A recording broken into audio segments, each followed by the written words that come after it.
आप देख रहे हैं इन डार्क राजकुमार के साथ। तो चलिए बढ़ते हैं आज की कहानी की ओर।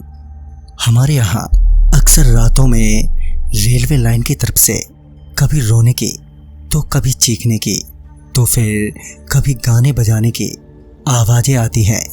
मगर जब हम रेलवे लाइन की तरफ देखते हैं तो वहाँ पर कुछ भी दिखाई नहीं देता, जिस वजह से गांव से गुजर रही रेलवे लाइन को लेकर लोग बहुत ही डरे रहते हैं। रात होते ही कोई भी उस तरफ जाता नहीं। रात के वक्त रेलवे लाइन की तरफ जाने का मतलब है कि फिर कभी भी वापस नहीं आना।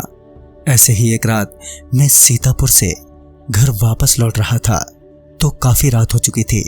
ऊपर से टेम्पो वाले ने मुझे रेलवे फाटक के पल्ली तरफ ही उतार दिया, ये बोलकर कि गाड़ी खराब हो गई है। अब इस पर मैं कोई बहस भी नहीं कर सकता था, लिहाजन मैं चुपचाप पैदल ही चल दिया। मैं अभी रेलवे फाटक के करीब ही पहुंचा था कि तभी सिग्नल डाउन हो गया। शायद उस वक्त कोई ट्रेन गुजरने वाली थी, मगर मैं रुका नहीं। मैंने सोचा ट्रेन के आने से पहले तो मैं रेलवे फाटक पार कर ही जाऊंगा।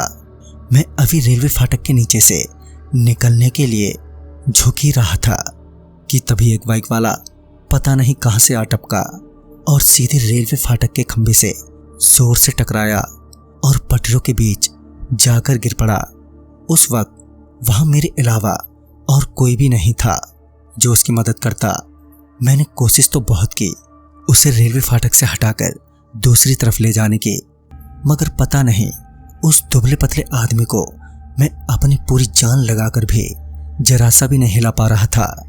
मैं अभी उसका हाथ पकड़े उसे खींचे ही जा रहा था कि तभी ट्रेन की हॉर्न मेरे कानों में पड़ी और मैं और दम लगाने लगा। जब मुझे लगा कि ये अपने बस का नहीं है तो मैंने थक हार के उस आदमी का हाथ छोड़ दिया।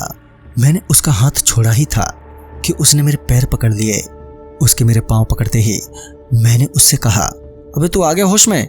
चल पांव छोड़, पहले इन पटरियों से हट, नहीं तो तेरी चटनी बन जाएगी।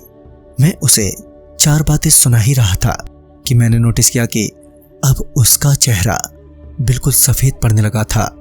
मैं अभी उसके बदले हुए चेहरे को ही देख रहा था कि तभी ट्रेन भी वहां पर आ पहुंची। मैंने जैसे तैसे ठीक ऐन वक्त पर अपना पांव उससे छुड़ाया और रेलवे फाटक के दूसरी तरफ पहुंचा और तभी ट्रेन भी हनहनाते हुए वहां से गुजर गई। अभी ट्रेन की स्पीड से ज़्यादा मेरे दिल की धड़कनों की स्पीड हो रखी थी। खैर मैंने अपना जरा सा भी वक्त बर्बाद नहीं किया और सीधा तेजी से भागने लगा। उस वक्त मैं इतना डरा हुआ था कि मुझे ये याद नहीं रहा था कि मैं रेलवे लाइन की तरफ भागे जा रहा हूँ। और जब मुझे ये एहसास हुआ तो मैं काफ़ी दूर तक चला आया था। मैं अभी रेलवे लाइन से उतरकर खेतों के रास्ते जाने ही वाला था कि तभी किसी ने आवाज़ देते हुए कहा, अरे सुनो बेटा। फिर जब मैंने एक नज़र पीछे देखा तो पाया कि एक बुजुर्ग पटरियों पर खड़ा मुझे इशारों से बुला रहा है। उस बुजुर्ग के रोते हुए चेहरे को देखकर मुझे भी पता नहीं क्यों रोना आने लगा। मेरा एक मन तो किया कि भगवान से कहूँ कि अभी कोई ट्रेन आ जाए और मुझे कुचलकर चली जाए। पता नहीं मुझे बहुत ही ज़्यादा दुख का एहसास हो रहा था। उस वक्त उस बुजुर्ग की तरफ जाने के लिए बढ़ ही रहा था कि तभी मेरे सिर पर एक उड़ता हुआ पत्थर सिर पर आकर लगा। पत्थर के लगते ही मेरा सिर जोर से चकरा गया और मैं रेलवे लाइन से नीचे जा गिरा और कुछ ही देर में बेहोश हो गया।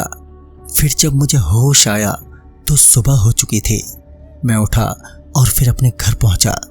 जब घर वालों को मैंने सारी बात बताई तो उनसे पता चला कि उस रेलवे लाइन के पास इतनी दुर्घटनाएं घटी हैं कि वहां पर एक मायूसी पसर गई है।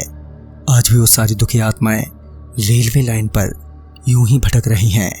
तो दोस्तों इस कहानी में बस इतना ही। तब तक के लिए बाय एंड टेक केयर।